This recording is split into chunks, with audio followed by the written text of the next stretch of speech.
Hello everyone and welcome back to another GCN Tech Clinic. This time I am joined very honourably by Calvin from Part Tool. He's going to help us go through some of your questions in this video. And don't forget, if you want your question featured in the video, please do use the hashtag askgcntech and we'll do our best to get back to you and cover your question in this video. And hopefully not confuse you. Without much further ado, let's get into it. So this one was sent in by Wow Rickster. Hashtag askgcntech. I've seen the benefits of balanced wheels, far less or no wobble vibration, but has GCN done any tests to see if it's smoother and that translates to a faster ride, perhaps a freewheeling descent down a steep hill, and see if balanced versus unbalanced wheels differ in max speed?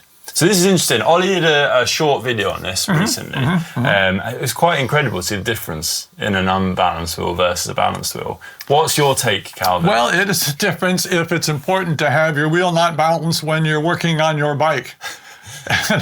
Nobody does this. Nobody does this. And that, racing, let's talk about how they're going so fast, blah, blah, blah. Let's go find Jonas, right? Skinny guy, lightweight. Oh yeah, we're gonna help you by adding weight to your bike. It's only a few grams. Hello, what? A few grams. Say it again to the audience. A few grams. People die out there for a few grams.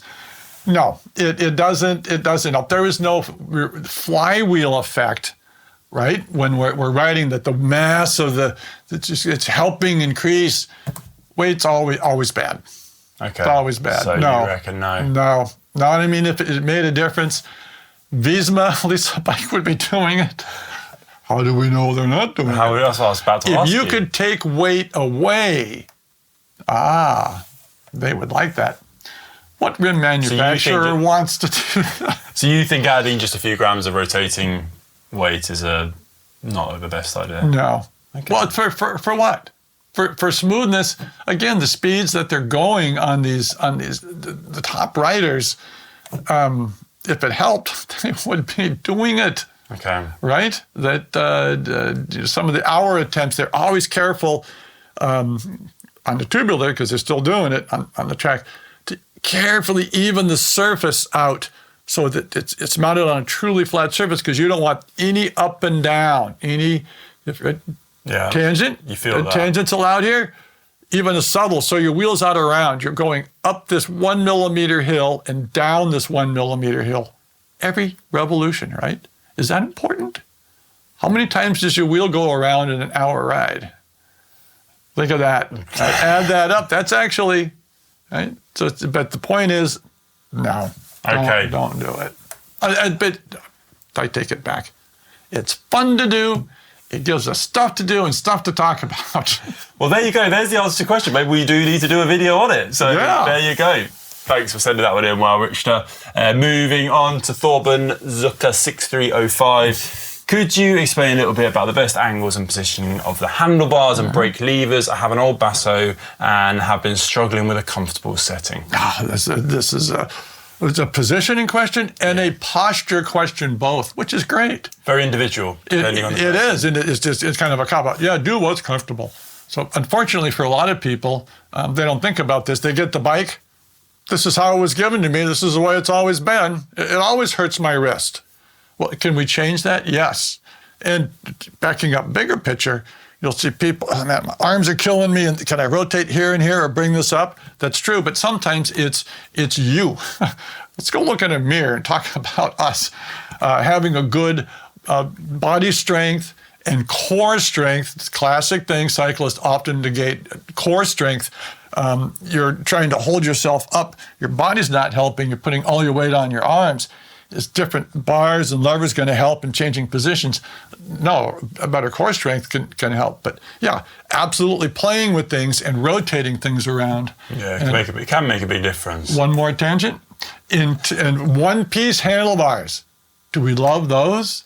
With carbon fiber stem and they're all molded into one and all the cables inside. I love them for some reasons. And then, but we need to rotate you 6 degrees up, Connor. What do you think?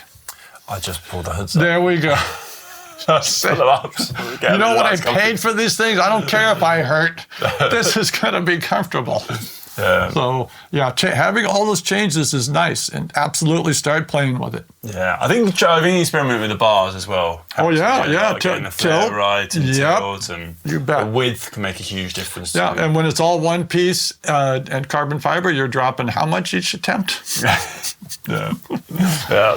Well, start on a cheaper model first. Right, that's right. Commit That's right. to the full Yeah, Monty. yeah. Moving on to Paul Woodward, 8265.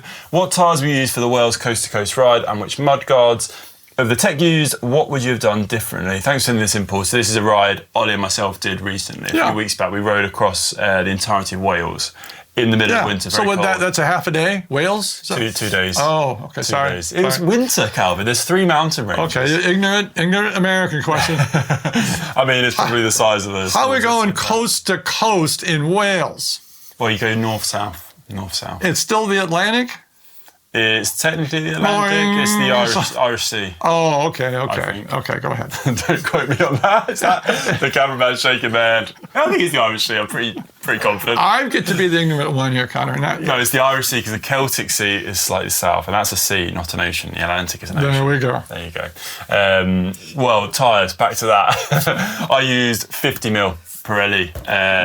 Pretty tough road, pretty rugged. Mixed terrain, yeah. Yeah. Well, it's winter and I put in some gravel sectors. Yeah. They were pretty muddy. So, Yeah. and for me, I'm quite heavy. I'm over 90 kilos. So to be honest, even when I'm bike packing on the road, I do go for just the widest tyre possible, Right. with lots of volume. It makes it a lot more comfortable. The speed you go, you don't really notice the difference. So it's comfier. So I would go. I think maybe if I was riding purely on the road, I'd go for a more slick tyre. Right. But in the winter, getting some knobbies on there gave me a lot of grip. Good. Mudguards. I'm just trying to wrap my brain about what mudguard I used. So I had an ass saver. One of the clip-on ones goes on the back of the frame. So it's pretty easy to use. I think it's called the wing tip. Right. Yeah, I think I'm right with that. So yeah, it just clips on the back of the frame and it just protects the back. But it's really good for your bike packing. Right, your gear. Yeah, and it stops all the mud getting on your rear saddlebag, and that just gets caked in mud if you don't use a mud guard at that time. Yeah, because there was recently a long series on do fenders do any good? Yeah. You guys did, yeah. Yeah. I'd have used full fenders if I could have. Well, the one aspect people forget to think about fenders, it's the good neighbor thing to do. It's good for the person behind you to have a fender. That's it. But one reason I didn't run full fenders on that trip was because we were in the gravel sectors. It's pretty windy. There's a lot of sticks on those roads, and I was worried of a wheel strike or like breaking a spoke or a derailleur. Certainly. And that's why I like the wingtip, because it's just strapped on, so if it hits somebody, it falls off. What would I have done different in terms of tech? Not much, I don't think. I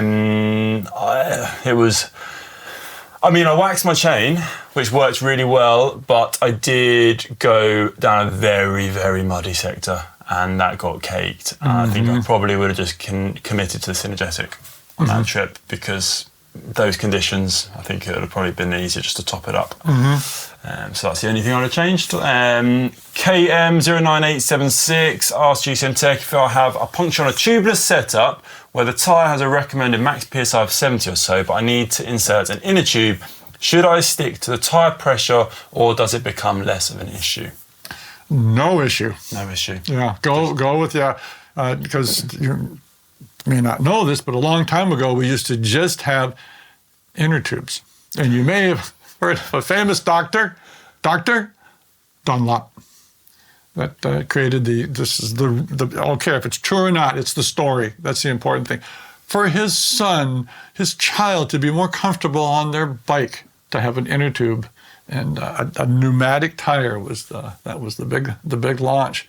But the point is, now just run the same pressure, totally the same. There you go. Be careful, it's not a rip. A puncture, no problem.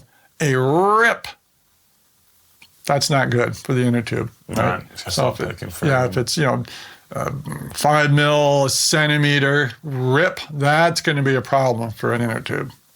Okay. Wise words. Right, same old guy, 5181. I'm switching my cranks to 165mm on my gravel bike. I'm 170 centimetres tall, so justified in my opinion. My question is, if I have a spare new bottom bracket in the shed already, should I swap the bottom bracket at the same time to prolong the wear rates of both cranksets and BBs and keep 170mm crankset and BB in good condition for resale value? that to go to all that work, maybe. Technically, for the bike, it does nothing. You're not gaining anything. So if you have the time, some old guy, he has the time. Swap them out. Normally, I wouldn't say worry about it. Yeah, I'd say the same. I'd say save the new BB for when you're going to sell the bike, and then you can say it's got a nice new built bracket in it. I'd do that, and the crank's going to last for a good long time. One Anad 9 Mit 77 said, "What is unique about Shimano and SRAM 11-speed mechanical levers in regards to how much cable they pull?" It's got a compatibility question here. I'm asking this because TRP designed their HYRD cable actuated hydraulic disc brakes to work exclusively with them. Other cable hydraulic brakes, such as State Bicycles brakes and Duran F1, work with just about any mechanical short pull lever. Yeah, to some extent. Any mechanical lever is going to pull cable. Yeah. And it needs to pull enough cable to actuate the arm at the caliper. So I think we have this is kind of the fault of the bike industry. We're using what we call sticker technology, where we just simply label things differently, and we don't really pay attention to the physics and the mechanics of it. Can you use any? I think it's likely to work. Yeah. The cable actuated, especially the semi-hydraulic calipers, don't need a lot of cable pull, so any short pull is going to work. So you reckon it's worth a try? It's worth a try. And in one of these cases, that's definitely it. Try it. Sometimes you just have to try it. Rob Estelle, can you use the mountings for mechanical disc brakes to upgrade to hydraulics, so save buying a new bike? This is a yes. Yeah. There's no reason to buy the mountings. Typically, if you've had an upgrade, it's going to be an IS mount on a cheaper bike with a post-mount adapter. So yeah, switching over is easily done. Yeah. Don't have to buy a new bike. There we go. Simple on there. Off you go. Right, Mondus Ventus 6652. I've been my own mechanic for a few years now, but my front wheel brakes pads are constantly rubbing on my rotor. I followed yours and Part Tool's video on how to align my caliper, and I've bled and replaced the oil in the reservoir. Is it better to transfer to a fully mechanical, or should I just buy a new semi-hydraulic brake set? Currently using a decaf semi-hydraulic brake calipers. Something's weird. Yeah. Yeah. So, no, you should be able to align that. So, the model, the decaf semi-hydraulic, check this out. Do both pads move in that system? Or is just one? On the mechanicals, often it's just one pad that's moving. But if your rotor's straight, it's something is going on. It's just returning to the same position. So sometimes we do a reboot. Take it all apart, put it back together, pull the bracket off. If there's a burr, your caliper mount has a burr on it, you may want to if it's falling back into the same position. Yeah. But no, you should be able to get that. It's hard to be there with them, but there's nothing weird about that. That should always be rubbing. Yeah, okay. So time for some investigating there. Yeah. Right, I think this is the last question on today's show. ADD28, could you help by answering this question, please? Is it possible to run 12-speed Ultegra 8100 drivetrain, crank cassette and chain with SRAM force axis derailleurs and shifters? I'm seriously considering trying it out. What do you think? Is it going to work? Well, can't wait to hear your thoughts on that, and cheers in advance. Kind regards, Ad. Yeah. Very well. Am I wearing my corporate hat? You always use the very same equipment up and down the line, whatever your system. But yeah, it's going to work, and it's done. People do it all the time. So, okay, yeah, I think you're going to have a good time with it. Okay, nice one. There you go. Hope that is what you're looking for. Good luck with the build. Do send us a photo, send it into the bike for it. You never know. Yeah, might get put through. But thank you so much, Calvin, for taking the time joining us today, helping answer some of the brilliant GCN audience's questions. They're good questions. Yeah, good luck with all your tech-related issues. And don't forget, if you have any more, do send them into the show with the hashtag askgcntech, and we'll do our best to get around to answering them on a future show. Good. But that's all we've got time for today. Thank you so much for watching. Calvin, Big pleasure. Thanks again. See you on the next one.